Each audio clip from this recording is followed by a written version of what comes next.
I'd like to welcome you to our first nuclear colloquium of the semester. And today we're very lucky to have Wei Li coming up from RHIC to give us a talk. It's a very pretty campus if you ever get a chance to see RHIC. Wei got his PhD at MIT in 2009 and then started at RHIC in 2012. And I'm very lucky to be very privileged to work with Wei on the CMS experiment. And I very much like his introductory slide because I think about 50 years ago, T.D. Lee showed a picture of a nucleus and a Bunsen burner and said if you maybe could heat up a nucleus, who knows what would happen. And people laughed at him and said this could never, experiments could never do such a thing as heating up the nucleus. So he's done it. So this is Wei Li from RHIC. Okay, so can you hear me okay in the back? Yes. Okay, yeah, so thank Michael for the introduction. Maybe too much, I don't know. Okay. So this is my first time in Lawrence, although I have been collaborating with the Kansas nuclear physics group for many years, since the start of the RHIC program, especially with Steve's group. Actually, I don't even remember how many papers we have worked on together. So it's really a great pleasure to visit here. So today I'm going to tell you about a soup that we have been cooking at the RHIC, and we call that the primordial quark-gluon soup. So speaking of a soup, and you can think what first comes to your mind. So first of all, so soup is usually hot. So indeed, the soup we are making at the Hadron Collider is only several trillions degrees in temperature. And then the soup is a fluid. It can float. So these are the essential features of the quark-gluon soup that we are trying to study. So I'm going to explain to you so why this is so interesting and exciting, and what is mysterious about this soup, and in particular, I'm going to present you some recent results we have obtained at RHIC, which may provide us new insights to try to understand the mystery. So I'm going to start with some basics, and so we know that in the subatomic world, the quarks and gluons are the most fundamental building blocks that make up a hadron. The three quarks make up a baron, and two quarks make up a meson. For example, the protons and neutrons, they are barons, and they build up a nucleus. So the size of a hadron is on the order of 1 Fermi, or 10 to the minus 15 meter, whereas the size of a nucleus is about order of magnitude larger. So these are numbers that are good to keep in mind, which you will see again later on. So the quarks are bound together by a force called strong force by exchanging the gluons. The strong force is described by a theory called QCD, or quantum chromodynamics. So there's a very peculiar feature of the strong force, or QCD, which is that if you look at the potential between a quark and anti-quark, what you see is that at short distance, is dominated by this Coulomb-like potential that you are all very familiar with. However, as you go to a larger and larger distance, and these linear potentials start taking over, which means that as you try to separate two quarks, you are going to get this potential barrier which increases with the distance. Or the force between two quarks, it keeps constant as you try to put them away from each other. This means that you will never be able to really separate two quarks from each other. And this is not the case in quantum electrodynamics. For the Coulomb potential, at long distance, it eventually goes away, and there's no problem to separate the positive and negative charge. So because of this feature of the strong force, we get the phenomenon called confinement, and therefore we have never seen free quarks in nature. So QCD is a very well established theory for the strong force, as commented by by Frank Wilczek a couple of years ago, and this is the guy who invented QCD and got the Nobel Prize for it. So the study of the strong interactions is now a mature subject. So we have a theory of the fundamentals, which is QCD, that is correct and complete. So he has the very right to say so, because the QCD has stood up to the experimental test over many decades, both in the very long distance regime, in the calculation of the mass of the various hadron states, to the short distance regime in predicting how the coupling constant runs with the energy scale that exchange in the interactions of quarks and gluons. And what is very interesting is that it was found that the coupling constant actually becomes smaller and smaller as you go to shorter and shorter distance or higher and higher energy scale. The interactions among quarks and gluons gets weaker and weaker as they get closer. And we give it a name of this phenomena called asymptotic freedom. So if QCD is so well understood, so what's still left to be studied? So the condensed matter physicist Phil Anderson made this famous remark that more is different. So with 1 water molecule, you don't feel wet. However, if you put billions of billions of billions of water molecules together, we get something like this. And then if you cool the temperature down, and then we get that. So the point is that, so even the QED has been understood so well to incredible precision at the fundamental level, it is still not possible to predict the behavior of the complex many-body systems. For example, different phases of the water. And we call this the emergent phenomena of the many-body system, which may follow their own basic laws, and those may be just as fundamental as the fundamental interaction Lagrangians. So therefore, our goal, the goal of our field is exactly to try to look for possible interesting emergent phenomena of many-body QCD system or strong interaction system, because QCD is much more complicated theory than QED. So there is good reason to believe that there could be interesting new emergent phenomena of the QCD method, right? So we do have some theoretical guidance from lattice QCD calculation in terms of whether there could be emergent phenomena of the QCD method. And the potential, the QCD potential that I showed you earlier, this linear potential is actually for a system that at relatively low temperature. And as if you can manage to increase the temperature of the system, and it's predicted that at a certain point, at sufficiently high temperature, this potential is going to be modified in a way that it's going to become a constant as a function of the distance. So at that point, and you can imagine that there will be no problem for two quarks to move away freely from each other. So this potential barrier is gone, and we may reach a phase of what we call deconfinement. So the quark and gluon, they are not bound together inside the hadrons anymore.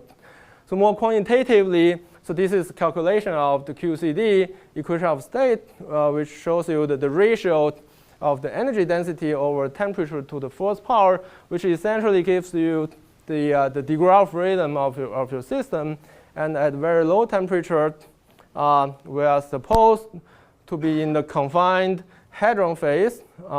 And as you increase temperature, and at some point, your degree of freedom of system rapidly increase, and then reaching a plateau. This is a sign that the quarks and gluons get released from the nucleons, and it reaches a plateau that is very close to what's called the ideal gas limit for completely non-interacting quarks and gluons.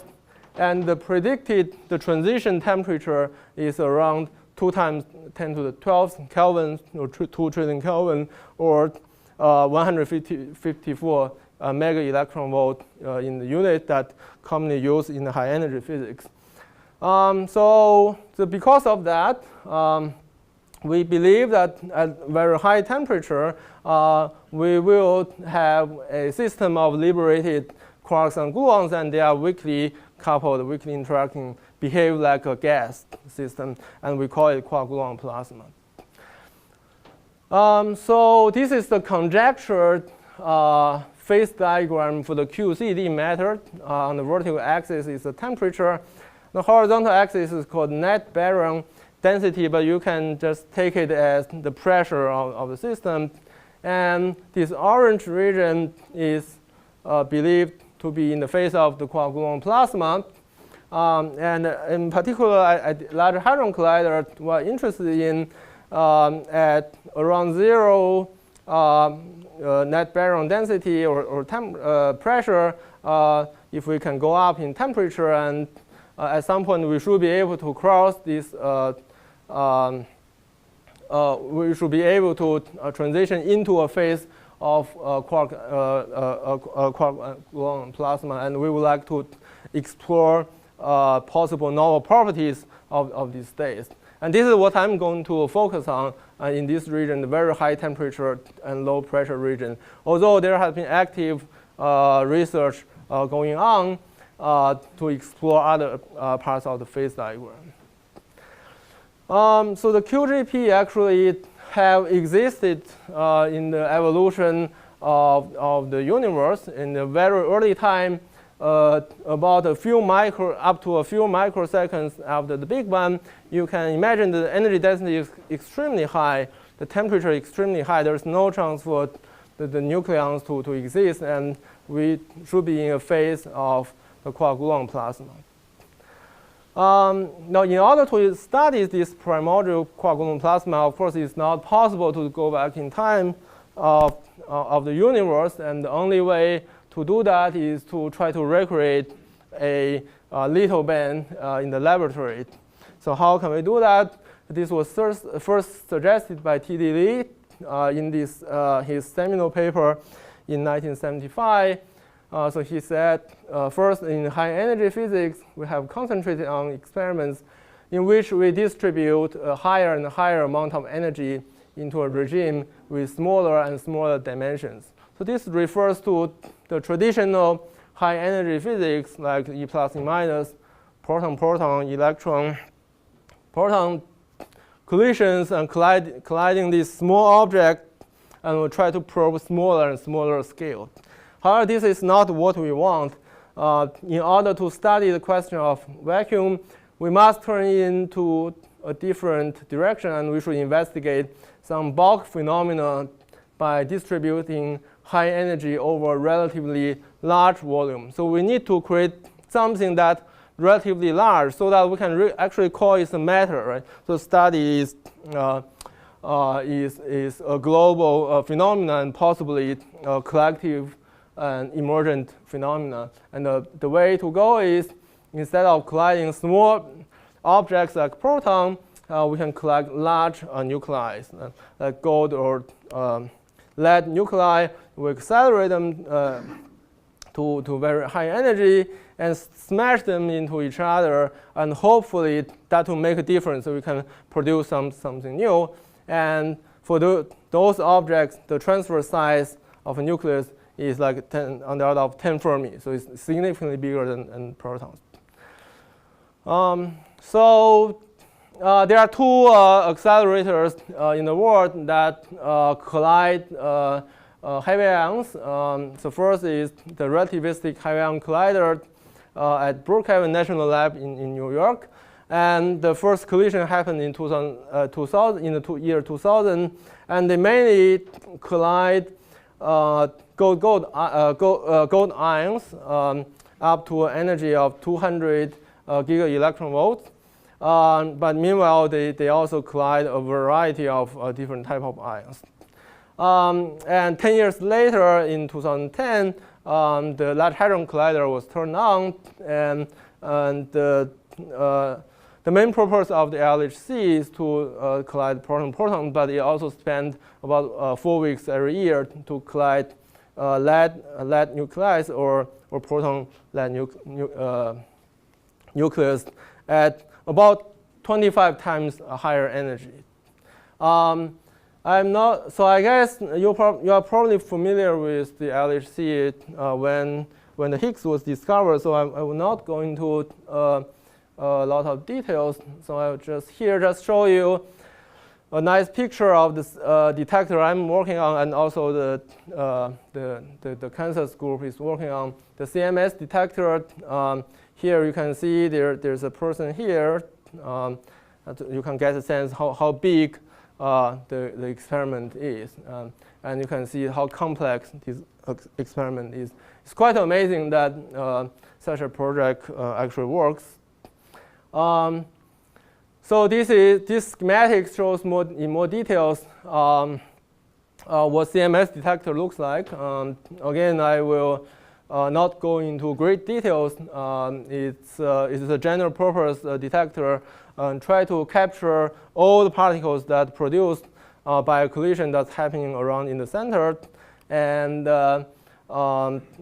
basically, it's basically like a high-resolution camera that we're trying to take pictures of the collision that's happening at a very high rate.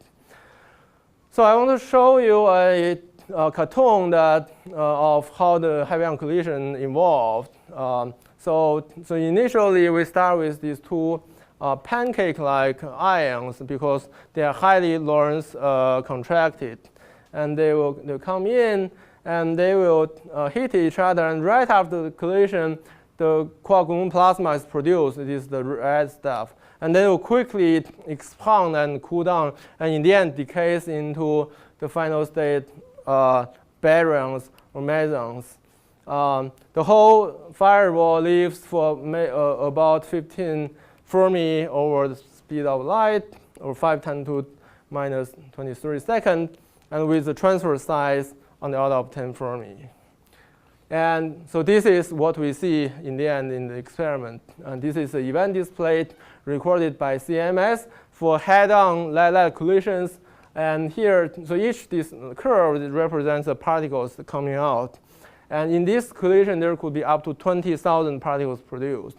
It's quite amazing. And so if we assume that there's a matter formed, based on how many particles are produced, we can try to estimate what is the energy density that of the medium, and you get something like 10 to the 19th kilogram per cubic meter, and this will be like 20 times of the normal nuclear matter. It's really it's very dense, and it's highly likely that we are in a new phase of the quark-gluon plasma.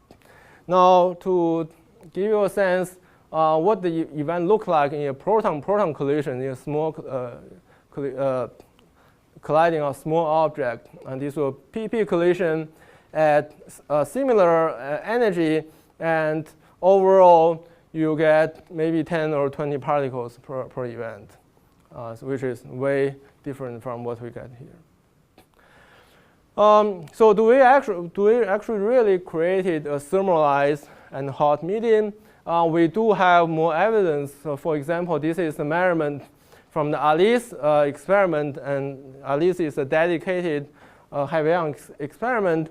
And they measured the transverse momentum distribution of the photon coming out of lead-lead collisions. And if you compare to what you expect from the proton-proton collision, which is indicated by this blue line, you find that at a very low momentum region, there's an excess of the photon, which more or less follow exponential shape spectrum. And we believe these are the photons, these are the thermal photons radiated from a hot quark-gluon plasma. And from the slope of the exponential, we can extract the effective temperature of the QGP, and that's about 350 MeV, and so we conclude that the initial temperature of the QGP must be much larger than 300 MeV, and which is way beyond what's needed to cross the phase boundary and reach the QGP phase. So if the discovery of QGP is expected or is exactly our goal, and what is the total big surprise is how the QGP actually behaves. So remember that I told you that so we expect the QGP to be a weakly interacting gas of quarks and gluons. However, in 2005, the RHIC experiments released a press release, issued a press release summarizing their main findings in the first few years of RHIC operation. And what they concluded is that if you look at the last sentence, they found that the QGP created appears to be more like a liquid.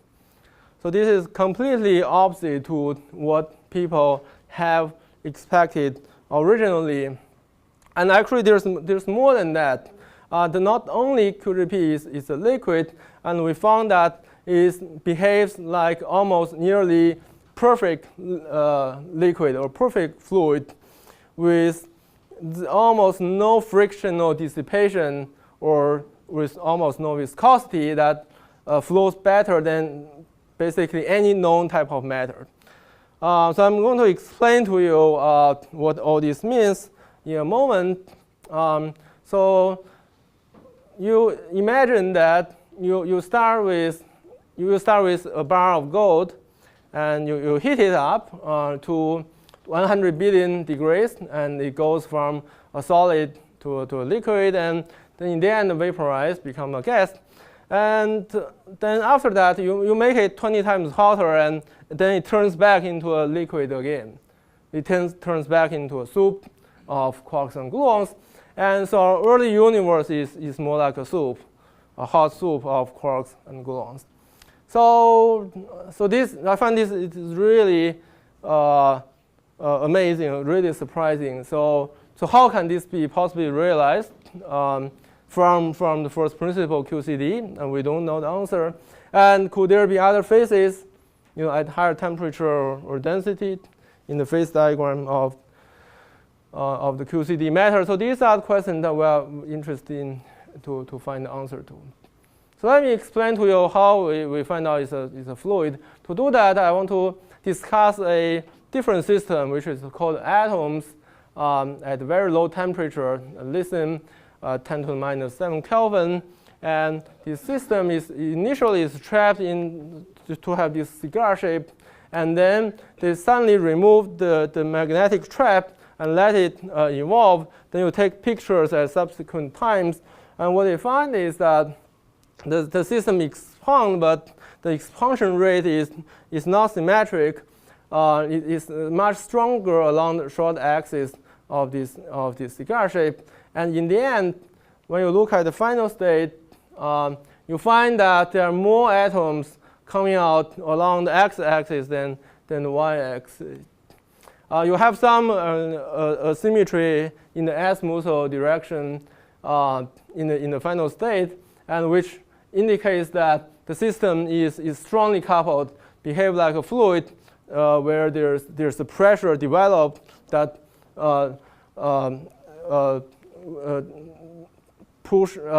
that is stronger along the short axis of the system because it's more squeezed. And imagine if the system is like a gas where the particle will not interact, they will just fly out, and you get, in the end, you are going to see pretty much a spherical cloud.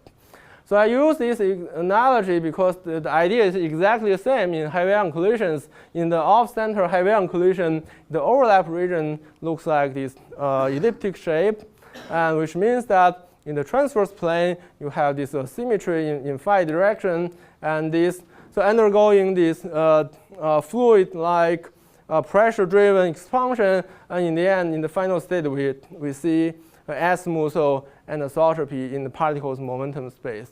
So this is the data, and you can see they can describe very well by a cosine 2 phi function with the coefficients called V2 and we call it elliptic flow. And this is quantity we are interested in. We are interested in quantifying. So if doing a Fourier decomposition is too complicated for you, and we can even look at the event display event by event, and you can clearly see that the ellipticity of the event is a very striking effect. So that was a 2D, two-dimensional transverse view of the elliptic flow. Now I want to tell you how the elliptic flow looks like in 3 dimensions, because the particles are produced over 3-dimensional phase space. So if this is where the beams comes in and collide, so we'll produce the particles produced with a specific azimuth of phi, and also the theta polar angle direction. So this defines a momentum vector of the particles. And so in high energy physics, instead of using the polar angle, we define another quantity called pseudo rapidity, which is for good reason, and but it's basically a measure of the polar angle in the angle in the longitudinal direction. And then we can take another particle that's going in different direction, and we are interested in how these particles are correlated with each other in this eta rapidity and phi space. So we want to look at the distribution of all the particle pairs that we can build out of all the particles produced, and how they are distributed in the relative difference in their pseudo rapidity and azimuth angle. So if we perform that measurement, and this is what we get, and this is for the off-center light-light collision, and the particle pair density as a function of delta eta and delta phi. And there are 2 distinct features that you can see from this distribution. The one is that there's this little spike here around delta eta and delta phi equals to 0. So I'm going to cover this up for the time being. I want you to focus on the rest of the structure, which is almost completely flat, but along the delta phi direction, you can clearly see this cosine 2 delta phi shape, and this exactly comes from the elliptic flow.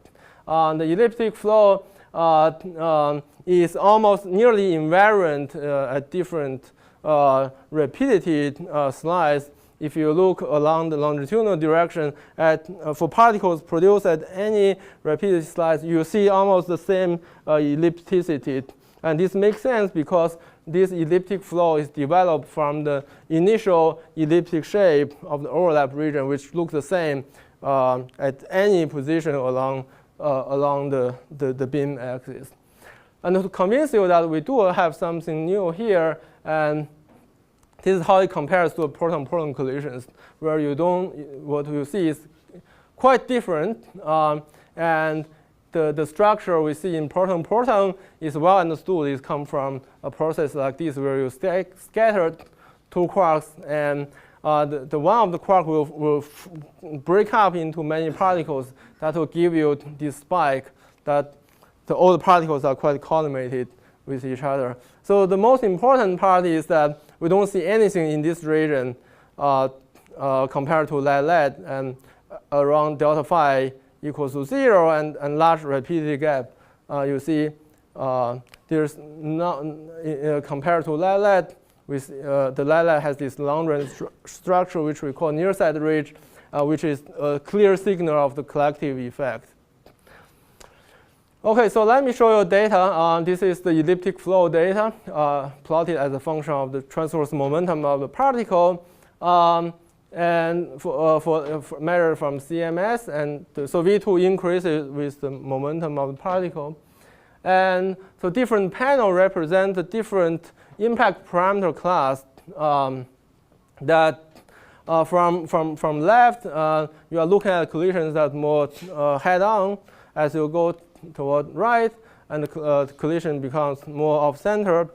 And you can see the V2 go from the central to the peripheral events increase, which makes sense because your V2 is a response to the initial lenticular geometry, and as your system gets more asymmetric, then it goes up. We can also compare to the RHIC measurement at much lower energy, 10 times lower, and we find the V2 is almost on top of each other. This is interesting. It means the QGP fluid at 2 different energy seems to behave similarly. We can compare this to a theoretical calculation, which is basically the hydrodynamics from fluid dynamics, but we run a relativistic version, and we take some initial state, and we find that the data are very well described by hydrodynamics with almost one impact parameter, which is called eta or S. So eta here is not pseudo-rapidity, actually it's called the shear viscosity over the entropy density, and this ratio, we need a ratio of 0.2, and which is a very small value. So 0 will mean that it's perfectly ideal hydrodynamics. So let me quickly explain to you how the shear viscosity would affect the elliptic flow. So assuming you have different layers of fluid, they have a symmetry, they move with different velocity.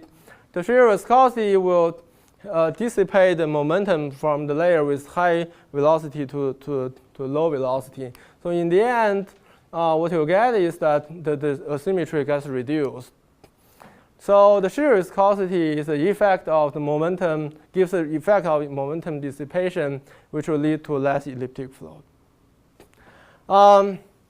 And so according to the kinetic theory, the eta or S is a measure of the mean free path of the system. And in the limit of the ideal gas, the mean free path will go to infinity, and same for the eta or S.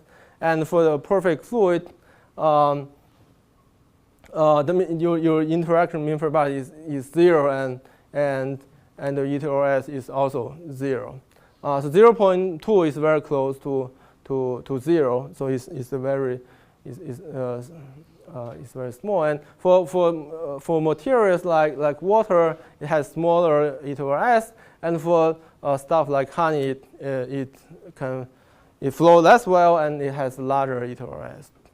So this is a combination of the shear viscosity as a function of temperature around their critical temperature for different type of fluid.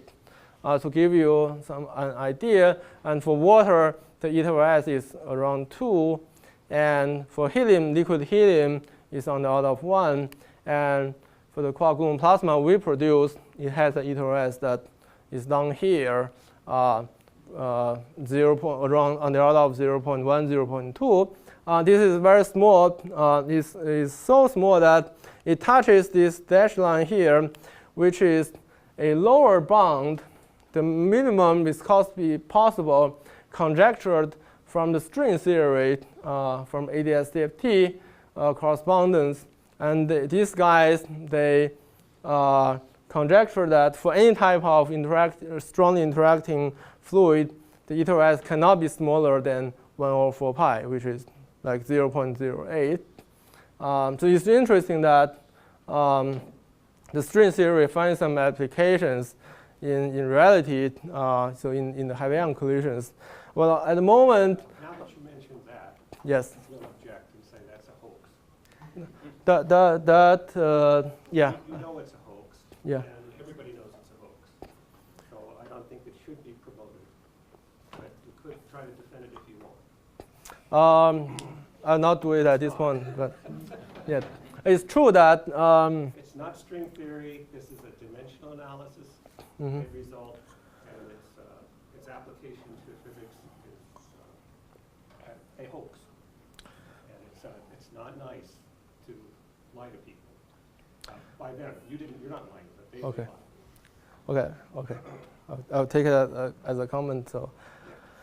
You knew that was going to happen, right? So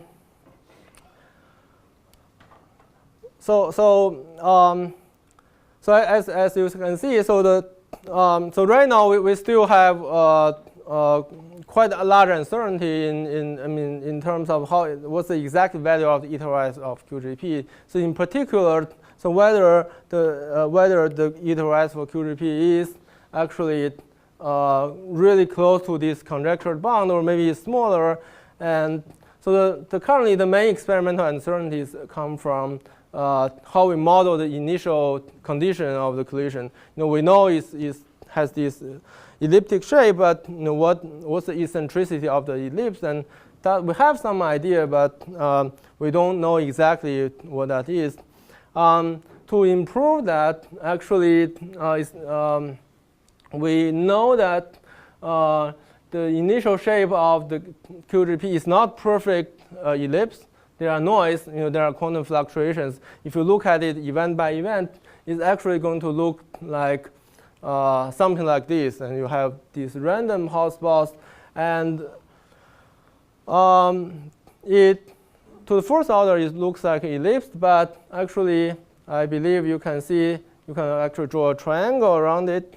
And this triangle geometry, again, under the pressure-driven expansion, is going to give you a triangular anisotropy, which will give you cosine 3 delta phi correlations. And you can keep going on. And all these higher order monopoles of the initial QGP shape will produce the anisotropy that you can observe in the final state. And this is in analogy to the CMB power spectrum. Of course, and we only have one event of the whole universe, and we can decompose them into different monopoles and look at the power distribution of different monopoles. So I think I'm a little behind, so I'm going to skip some of the slides. And I just want to show you. So this higher order anisotropy has been very well measured experimentally. I showed you the data for V2, the elliptic flow. And we also measured V3, V4, and V5 for different collision geometry as a function of momentum. And these curves are the same hydrodynamic calculation. And you can see they all agree very well. So it looks like the hydrodynamics faithfully transpose the initial noise into final state momentum distributions. And this noise is actually our signal. It can help us to constrain much better the modeling of our initial state of the heavy ion collision, and therefore can constrain the extraction of the eta S value.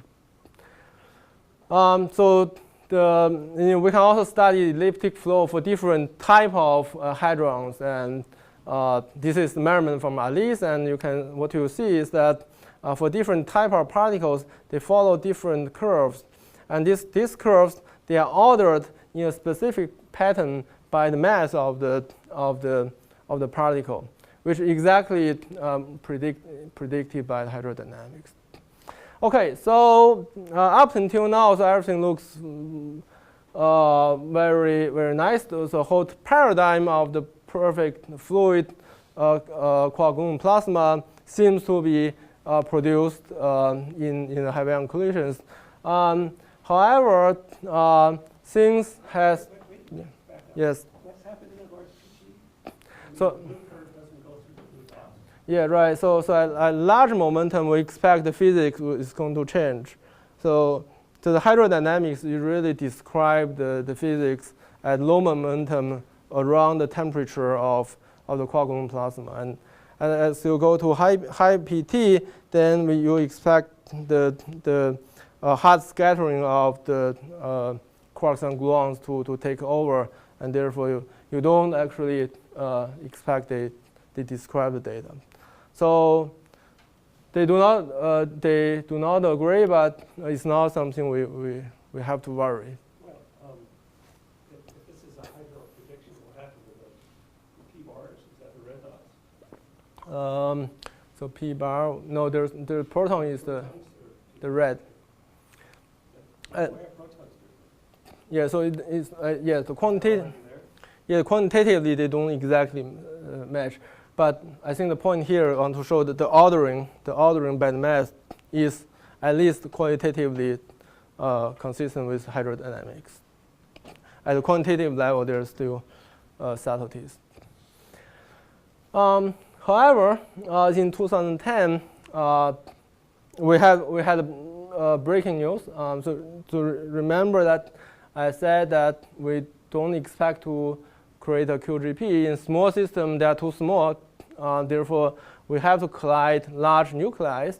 However, in 2010, after we just recorded first data of the proton-proton collisions, and we did analysis of the two particle correlations and look at the pair distribution in delta eta and delta phi in proton-proton collisions. And now you see that we can see this, what we call near side ridge, this elongated structure. It's tiny there, but you can actually clearly see that around delta phi equals 0. And as I told you, and that will be a signature of the collective float, as you've seen in the heavy ion collisions. But why we don't see that previously, when I show you proton-proton collision, because here we actually require a special type of proton-proton events where in a single collision, a large number of particles gets produced. For this case, at least 110 charged particles gets produced. And these are what we call the high multiplicity events. So in a single proton-proton collision, you get massive amount of particles produced. It's almost like a heavy ion collision. It doesn't look like a normal PP collision. And the typical PP collision will give you maybe on the order of 15 particles. And here we're looking at a couple of hundred particles produced from PP collision. And these events are rare. They occur maybe 1 in 10 to the minus 5 or 10 to the minus 6 probability. And so we want to ask, so maybe we have created a much smaller quark-gluon plasma liquid with much smaller size of on the order of Fermi. So I think it's fair to say that no one has expected that, and this is beginning of a secondary discovery phase. Discovery not in the sense of discovering new particle interaction, but discovering a new phenomena that we have not anticipated. So if the effect in PP collision is so tiny to be convincing, and the real game changer is the proton-nucleus collisions at the LHC in 2012, where you collide the proton with the nucleus, and you can see the intercept of the proton nucleus is also very small, right? It's still about the size of a proton. And there, so immediately, the 4 experiments have performed the measurement of the two particle correlations, and all of them has reported the observation of this long-range correlation structure. And in P-like collisions, you can even clearly see this cosine 2 phi shape along the delta phi axis. And the effect is so strong that one can actually do the real flow analysis, try to decompose with the Fourier series and extract V2, V3, and so on. So at this point, I think people take it more seriously that there may be collective effect and QGP fluid in these small systems. So after that, so this made people really rethink. So what's the real criteria for making a quark-gluon plasma? What's the criteria to create a QGP fluid, and how small can it be? When speaking about the applicability of the hydrodynamics, actually what matters is not really the absolute size of the system, but how the size of the system compared to the interaction mean-free path, right? Heavy ion collisions, the size of the system is on the order of 10 Fermi. We conclude that the interaction mean-free path must be a lot smaller than 10 Fermi. But how small that is, we have no idea. And what we know is that if we look at the normal PP collisions and we shrink the size to the order of Fermi, in the normal PP collision, we do not see any sign of collectivity or collective flow. However, we asked the question, so what if we can make it much denser by increased multiplicity and look at these high multiplicity PP events with the same system size, but by increasing the density, so maybe we can significantly reduce the mean-free path and make it much smaller than the size of the proton. So where's the limit? Where's the limit in terms of how small the QGP can be? Where's the limit in how small the mean free path can be for a QCD system? So we don't know the answer. And let me, I think I'm going to skip a couple of slides, and I want to show you some data. So let me show you some more evidence that, so indeed in these small colliding systems, we see clear evidence that a QGP fluidized material has been created. And here we are looking at the elliptic flow data for measured by CMS for different type of particles, 3 different type of particles in 3 type of collision systems. So one is the heavy ion collision, the proton-ion collision, and proton-proton collision.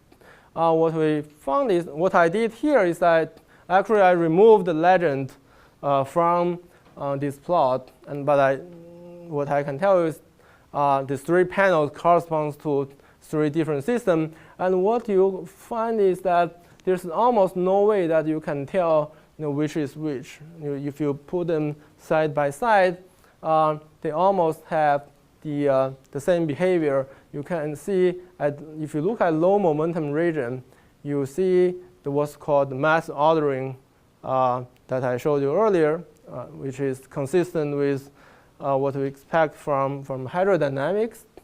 It happens for all 3 panels. And so here on left is PP, middle is PLED, and right is LED.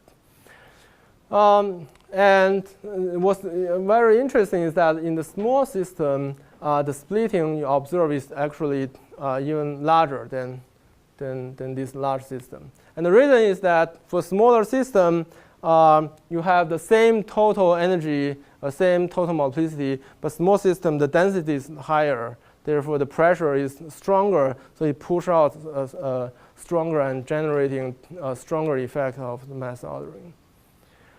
Now, I have been using the word collective effect, collective flow, but so most of the results I showed you before is only derived by correlating 2 particles.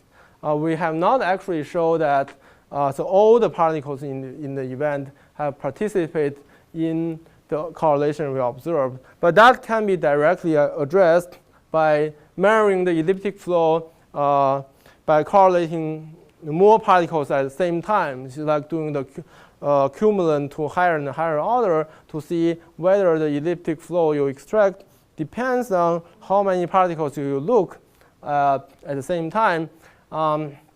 So here again for 3 systems, we compare side by side. This is the V2 extracted by 2 particle correlations as a function of the total multiplicity produced in the event.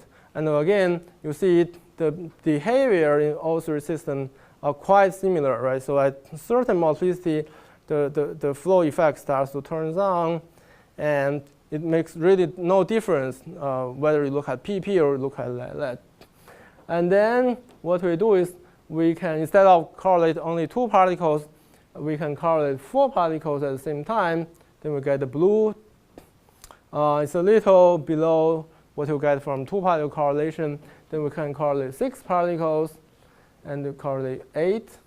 And we can even correlate all the particles using a technique called Li-Yang zero.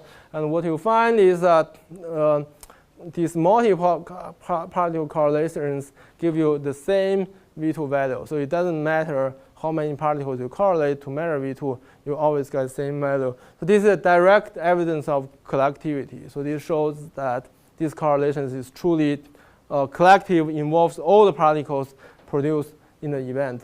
And you can get it in any hadronic system. It doesn't have to be heavy ion. Even in proton-proton collisions, everything seems to float. So you can ask question, do we really have to collide heavy ions, looks like all the physics is already there in proton-proton. So I want to wrap up. I quickly discussed a little bit about the future. So we have observed the flow of the quark-gluon plasma. However, the question that we don't know the answer to is that, so why does it actually float? How do we understand it from the QCD? What is actually flowing? Is it quarks and gluons are flowing, or there are other quasi-particle degree of freedom in the system? So how small is this mean-free path of the QGP? And this is quite a relevant question, because in the kinetic theory, you can relate the interaction mean-free path with the temperature of the system and the coupling strength of the system. The G is the coupling. Now, if you think the G is the order of 1, so this is a very strongly coupled system, then you would require that the hydrodynamics applies when the size of system to be much larger than 1 over the temperature. However, unfortunately, I have to mention string theory again. This is a recent work that using ADS-CFT correspondence. In their scenario, they have infinitely strong coupling. So the G goes to very large value. So in that case, you can see that you don't need to be L to be very large. You can also fulfill the hydrodynamic criteria. And therefore, you can have a fluid-like system in a system that's as small as a proton-proton collision. So I will not comment on this, but just want to show you that what we are trying to study really have quite important implication to the fundamental properties of the system. And for the future, to get more insights, and what we can do is we can vary our system size. We can collide large object and small object. And at RHIC, actually, they have a very flexible program. You can collide deuteron with gold. You can create helium-3 with gold. You can collide proton with aluminum. So any kind of all those things. By doing that, hopefully we can map out more details about details of the property of the fluid we have created. And a second approach is to try to make use of the penetrating probes. And this is actually a big area in our field that I didn't have time to mention. But the idea is that there will be hard probes that generated inside the QGP, like the digit, energetic quarks or gluons. As they go through the quark-gluon medium, they will lose energy, and they could get lost. A phenomenon we call jet quenching, and this is a striking effect that we can clearly see in the heavy ion collisions. And this is the event display from Atlas experiment, where you see on one side you have a high energetic spray of particle coming out, but on the other side you don't see anything. The mostly is very soft particles. In this way, we can really see whether we can see the scattering point inside QGP. For example, for the QED fluid, we know that the water cannot be smaller than a water molecule, right? So that gives us some lower bound, the size of the water molecule. So is there such a fundamental scale in a QCD fluid? So this is something hopefully we can get some insight from the program of hard probes to try to really probe the constituent that is flowing inside QGP. So I think this is just so quickly what's going to happen in the future. So currently, the program of the ions has been planned until 2030. We'll be colliding this year the proton-nucleus collisions, and then in the next 10 or 15 years, the goal is to try to increase the statistics by a factor of 20, hopefully, and try to hopefully we can solve the mystery and even better to make a new discovery. And here I will quickly summarize. So we have clear evidence that a strongly coupled hot quark-gluon plasma is created in heavy ion collisions, which behaves as a nearly perfect fluid with a very small shear viscosity. And I show you with analogies there's intriguing connections among seemingly disconnected field like the QGP, the cold atoms, and the string theory. So all these fields are trying to address the system that is strongly coupled, strongly interacting, many-body system. And we have observed unexpected evidence of the QGP fluid in small but high multiplicity systems like PP and PLED collisions. And there are still a lot of questions that are open to be addressed. For example, are we really seeing a tiny QGP droplet there? And how small can the QGP be in size? And I didn't have time to mention this point, but so in the end, let me say that we have an exciting program that planned to probe the QGP fluid using hot probes and varying the system size in the next 15 years at RHIC, and hopefully we will finally address the question like why it flows. So with that, I'll end here. So thank you for your attention.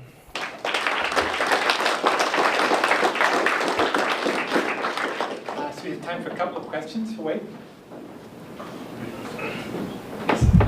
Okay, so you've convinced me we don't need any lead running anymore in LHC. So why do we need you guys when you run your PP collisions? Why can't you use the high energy ones? Is it because your trigger has to look longer or what? So why can't you use any of the PP data that we're taking to actually study all these effects? Okay, yeah, that's a very good question. So the reason is that the normal PP collisions has very high pileup. So in one event, there could be 20, 30 collisions. And the events we are interested in is high multiplicity coming from a single collision. So if you have pileup, then when you see a very high multiplicity, you don't know whether they come from just many, many more normal PP interaction or it's just come from single event. If you have, of course, if you have a perfect vertex resolution, you'll be able to identify every single collision very well. Then that's possible, but at some point the interaction got too close. You simply don't know whether the high multiplicity events is a single collision or multiple collisions.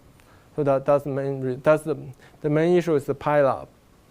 The data I showed, they are recorded with special conditions. Either we have to request the machine to displace the beam to create very low pileup beams, or during like the Vandermeer scan, the pileup is low, we can record some data. So that's the main limitation. Yes. Do you think that this quark droplet thing might exist in E plus minus collisions? So with E plus minus collisions, you can reduce quark down to quark. Yeah. And so you can have really high multiplicity events like that. There's no initial state hadrons involved. Yeah. So if you asked me this question a few years ago, then I would say no. But after we have seen at the LHC, I think I would say this is possible, because it's possible that what's interacting is just the field. It doesn't matter what the initial object is. Then you have the field colliding and strongly interact and develop into some fluid-like state. And so in this sense, I don't see why it's not possible if you collide electron ions with electron proton, even proton-proton, it's possible. Actually, many people believe that at least in electron ion, electron proton collisions, we should see a near side ridge, like collective flow. So I would say Yes. Yeah. And if we have the data, we can go back to look at those data. It would be very interesting to see whether it's there. Maybe it's already there, we overlooked.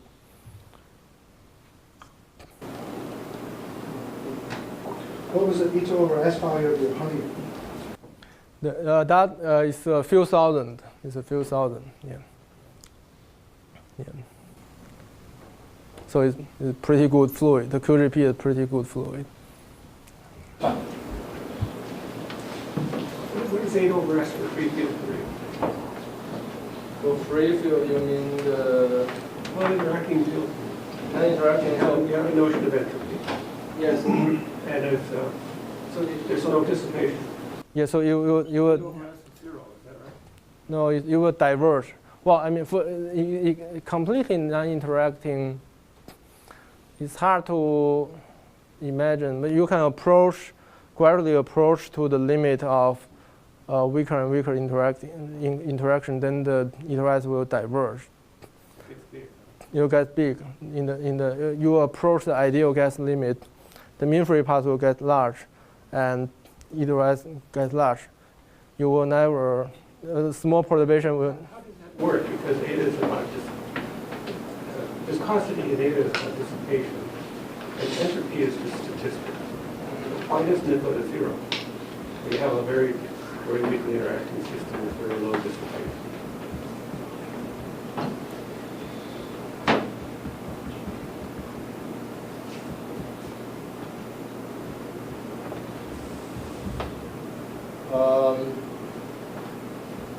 Let's see.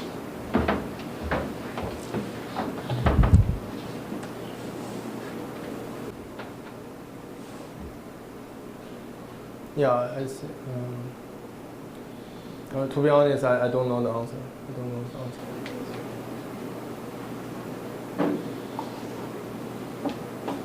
Maybe change around a little bit different. At the end, you mentioned G goes to infinity, a very, very strongly interacting system in order to have a reason why you see these collective things even in PP.